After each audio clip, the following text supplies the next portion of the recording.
Collector మేడంని కలిసినాను. Collector madam కలిసి నేను ఒక వారం రోజులల్లో నేను ఇక్కడ నాటేసుకోకుంటే నేను 5 లక్షల పంట నష్టపోతా మేడం అని చెప్పిన. అయినా కూడా మేడం ఏఎస్పీ మేడం రాసింది. నేను నైట్ 9 వరకు ఏఎస్పీ దగ్గర ఉన్నా. కానీ ఏఎస్పీ మేడం నన్ను అసలు కూడా చూడలేదు.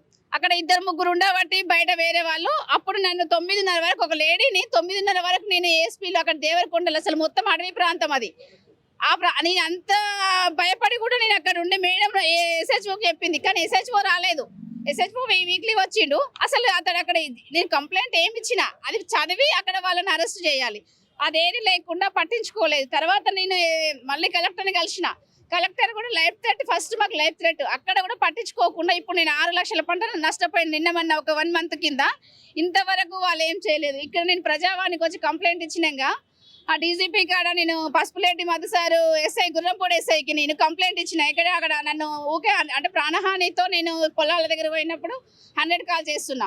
నువ్వు 100 కాల్ చేస్తున్నావు అని చెప్పేసి నేను పై అధికారులకు నేను కంప్లైంట్ ఇస్తున్నా అనే కారణంతో నన్ను నన్ను కూర్చోబెట్టి 2 గంటలు నన్ను మెడలు బట్టి నెట్టేసి నన్ను కొట్టి సుజాత మేడం చేత కొట్టించింది, కానిస్టేబుల్ చేత.